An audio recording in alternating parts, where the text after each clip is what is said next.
میں نے قرآن و حدیث کے حوالے سے کچھ باتیں عرض کی تھی اور آج اسی موضوع کو ہم آگے لے کر چلتے ہیں۔ اللہ رب العزت نے والدین کے جو حقوق بیان فرمائے، میں نے پچھلے جمعے عرض کی تھی کہ اللہ رب العزت نے اپنے عبادت کے بعد والدین کے ساتھ حسن سلوک کرنا اور والدین کے ساتھ نیکی کرنا یہ لازم قرار دے دیا۔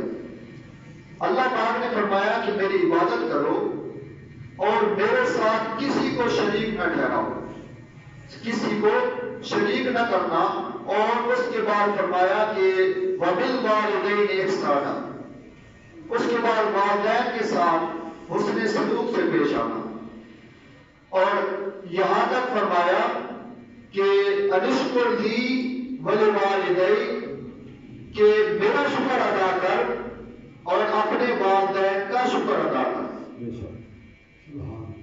دونوں چیزیں فرمائی، ایک تو فرمایا کہ میرا شکر ادا کر، اور پھر اسی کے بعد فوراً فرمایا کہ اور والدین کا بھی شکر ادا کر۔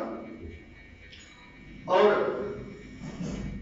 قرآن پاک کے ایک آیات مبارکہ کا میں نے حصہ پڑھا، وَقُولُوا لِلنَّاسِ حُسْنًا، یہ بھی اس لیے پڑھا کہ اللہ پاک نے جہاں نماز کا حکم دیا ہے، جہاں اپنے احکام کا حکم دیا ہے، نماز، روزہ، حج، زکات، وہاں یہ بھی حکم دیا ہے کہ وَقُولُوا لِلنَّاسِ حُسْنًا۔ اس کا مطلب یہ ہے کہ وَقُولُوا، جب تم کلام کرو، جب گفتگو کرو تو لِلنَّاسِ، لوگوں کے ساتھ، حسنًا، خوبصورت طریقے سے۔ قرآن پاک کا یہ سبق بڑا معروف ہے اور بڑا خوبصورت ہے کہ کچھ لوگ نماز تو پڑھتے ہیں، قرآن پاک کی تلاوت بھی کرتے ہیں، روزے بھی رکھتے ہیں اور عبادت کے سارے کام کرتے ہیں، مگر ان کی زبان سخت ہوتی ہے۔ تو کہیں بھی اللہ پاک نے جو اپنے نبیوں کو بھی بھیجا تبلیغ کے لیے کہ جاؤ اور لوگوں کو میرا پیغام پہنچاؤ، تو اللہ پاک نے اس میں بھی فرمایا کہ تمہاری وَقُولُوا لِلنَّاسِ، لوگوں کے ساتھ جو معاملات ہیں، لوگوں کے ساتھ جو گفتگو ہے وہ سخت نہ ہو۔ تبلیغ بھی کرو مگر گفتگو سخت نہ ہو۔ وَقُولُوا لِلنَّاسِ حُسْنًا، جب کسی سے بات کرو، لوگوں سے بات کرو تو حسنًا، اچھے طریقے سے کرو، اچھے طریقے سے کرو۔ یہ ہمیں قرآن پاک یہ سبق دے رہا ہے۔ اور حاضرین محترم، یہ بات بڑی واضح ہے کہ اللہ رب العزت نے والدین کے بھی حقوق بیان کیے اور دوسرے رشتہ داروں کے بھی حقوق بیان کیے۔ اللہ پاک نے ہر ایک کے حقوق بیان کیے اور یہ قرآن ہے، قرآن پاک میں بیان کیے۔ قرآن پاک میں فرمایا وَاعْبُدُوا اللَّهَ وَلَا تُشْرِكُوا بِهِ شَيْئًا وَبِالْوَالِدَيْنِ إِحْسَانًا وَبِذِي الْقُرْبَى وَالْيَتَامَى وَالْمَسَاكِينِ، اپنے قریبی رشتہ داروں کے ساتھ بھی اچھا سلوک کرو۔ پہلے تو والدین آ گئے اور والدین کے فوراً بعد رشتہ دار آ گئے، اور ہم نے قرآن کو پڑھنا چھوڑ دیا، قرآن کا ترجمہ پڑھنا چھوڑ دیا۔ ہم صرف کیا کرتے ہیں کہ نماز پڑھانے والے بھی صرف اتنا کرتے ہیں کہ چند آیات پڑھ دی، حالانکہ ہم مسلمان ہیں، ہمیں پتہ ہونا چاہیے کہ قرآن کے احکامات کیا ہیں۔ جس طرح ایک قرآن پاک کا حافظ ہے، اس کے بارے میں یہ فرمایا جاتا ہے کہ جو قرآن پاک کا حافظ ہوگا، جنت کا جو مقام ہوگا، جو جنت کے روز قیامت والے دن جنت کا مقام ہوگا، اور اس حافظ قرآن کے والدین کو نورانی تاج پہنائے جائیں۔ یہ حافظ قرآن کی شان بیان ہو رہی ہے، کیا ان کی شان بیان ہو رہی ہے، کیا کہ قرآن پاک کے جو حافظ ہوں گے، ان کے جو والدین ہوں گے، ان کو نورانی تاج پہنائے جائیں گے، اور ایسے نورانی تاج ہوں گے کہ شہید اور انبیاء ان پر رش کریں گے، ان پر کریں گے. ارے انبیاء کہیں گے کہ باری تعالیٰ ہم تو نبی تھے، ہمیں تو اس لیے نورانی تاج پہنائے گئے. اور شہید کہیں گے کہ باری تعالیٰ ہم نے تو تیری راہ میں جہاد کیا، شہید ہوئے، ہمیں اس لیے نورانی تاج پہنائے گئے. یہ کون لوگ ہیں؟ انہوں نے کون سا ایسا کام کیا ہے کہ جن کو تم نے نورانی تاج پہنائے ہیں، نورانی تاج پہنائے ہیں؟ تو اللہ پاک فرمائے گا کہ یہ وہ لوگ ہیں کہ جنہوں نے اور تو کوئی عمل نہیں کیا مگر اپنی اولاد کو قرآن پاک کا حافظ بنایا. قرآن پاک کا حافظ بنایا. ان کو نورانی تاج پہنائے جا رہے ہیں. کیا؟ ان کو نورانی تاج پہنائے جا رہے ہیں. اور ایک حدیث پاک میں یہ بھی آتا ہے کہ حافظ قرآن سے کیونکہ اللہ نے وعدہ کیا ہے کہ جو حافظ قرآن ہوگا قیامت کے دن اس کے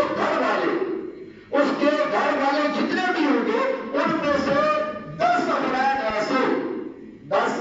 افراد ایسے کہ جن پر جہنم واجب ہو چکی ہوگی، جن پر جہنم واجب ہو چکی ہوگی اور ادھر سے حکم ہوگا کہ ان کو جہنم میں پھینک دو، دوزخ میں ڈال دو. اور ادھر سے حافظ قرآن کی آواز آئے گی، حافظ قرآن کی آواز آئے گی. حافظ قرآن کہے گا کہ باری تعالیٰ تو نے وعدہ کیا تھا، تو نے وعدہ کیا تھا کہ حافظ قرآن کی جو شفاعت ہوگی وہ اس کے خاندان کے حق میں قبول ہوگی. آج میرے 10 افراد دوزخ میں جا رہے ہیں، آج وہ وعدہ پورا کرنے کا وقت ہے. باری تعالیٰ کا اس 10 افراد جو میرے ہمارے خاندان کے 10 افراد ہیں جن پر جہنم واجب ہو چکی ہے، آج ان کے حق میں میری شفاعت قبول فرما. تو اللہ پاک فرمائے گا کہ کیونکہ حافظ شفاعت کر رہا ہے، قرآن پاک کا حافظ شفاعت کر رہا ہے، اللہ پاک فرمائے گا کہ آج ان کو دوزخ میں نہ ڈالو بلکہ ان کو حافظ قرآن کی شفاعت کی وجہ سے ان کو جنت میں داخل کرو، جنت میں داخل کرو. تو اب جو میں نے حدیثیں سنائی آپ کو حافظ قرآن کے حوالے سے، اب بات یہ ہے کہ وہ حافظ قرآن، یہ حافظ قرآن اس کی بات نہیں ہو رہی کہ جو اس نے حفظ کیا اور قرآن کے احکام کو نہ مانا. قرآن کو حفظ کر لیا مگر اس کے احکام کو نہ مانا، اس پر عمل نہیں کیا، اس کو سمجھا نہیں، اس کو غور و فکر اس پر نہیں کیا. اب غور و فکر کب کرے گا؟ قرآن پاک کا کب سمجھے گا، قرآن پاک پر کب عمل کرے گا؟ وہ قرآن پاک پڑھے گا، اس کا ترجمہ پڑھے گا تو اس کو پتا چلے گا کہ مجھے قرآن کس چیز کا حکم دے رہا ہے. اس کے حلال کو حلال جانے گا، اس کے حرام کو حرام جانے گا.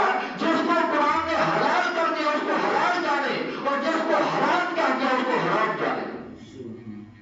یعنی قرآن پاک پر پورا عمل کرے، پورا عمل کرے. تو اس کا مطلب یہ ہے کہ اس نے قرآن پاک اگر صرف پڑھا ہے، صرف پڑھا، اس کو اس پر غور و فکر نہیں کیا، اس کو سمجھا نہیں، اس کو سمجھا نہیں، اس کے حلال کو حلال نہیں جانا، اس کے حرام کو حرام نہیں جانا، تو پھر اس کے لیے کوئی فائدہ نہیں.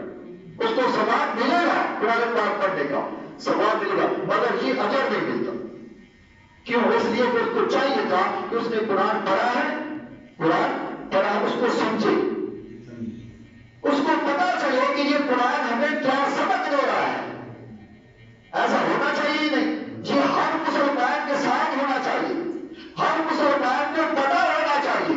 جس طرح آپ دیکھتے ہیں کہ ہمارا کوئی عزیز، کوئی قریبی رشتے دار یا بیٹا کوئی باہر چلا جاتا ہے، باہر چلا جاتا ہے.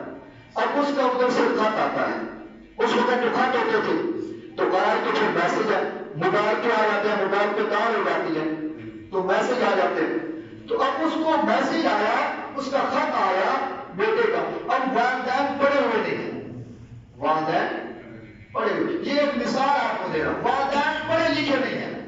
اب وہ کیا کرتے ہیں؟ وہ محلے میں ایسے آدمی کی تلاش کرتے ہیں کہ جو پڑھا لکھا ہو، جس کو پڑھنا آتا ہو، جو جانتا ہو کہ اس خط میں کیا لکھا. اس کے پاس جائیں گے، اس کو کہیں گے کہ یہ میرے بیٹے کا خط آیا ہے، ہمیں پڑھ کر سنائیں کہ اس نے کیا لکھا ہے.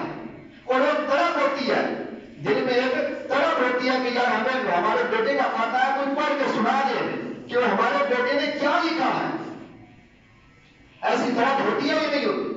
اور اس وقت تک سکون ہی نہیں آتا جب تک پتہ نہ چل جائے کہ خط میں کیا لکھا۔ اب یہ جو ایک مثال تھی، اب اللہ پاک نے کمال کی بات اللہ پاک نے اپنے محبوب کو خط بھیجے،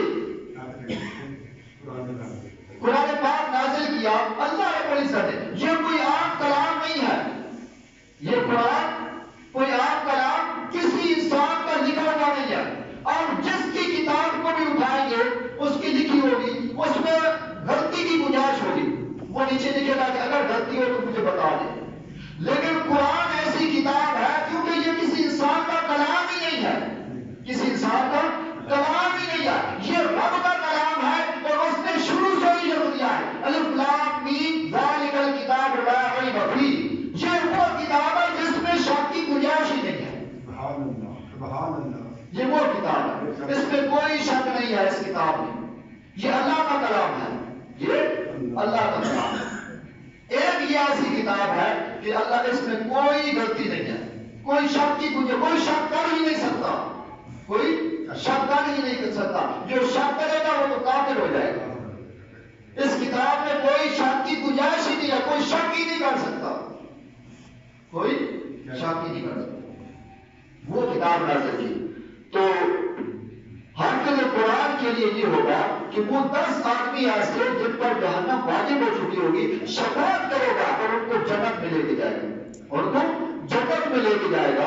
اور وہ حافظ قرآن جو عمل کرنے والا ہے، جس نے عمل کیا ہوگا، جس نے قرآن پاک پڑھا، اس کو سمجھا اور اس پر عمل کیا، اس کے حالات کو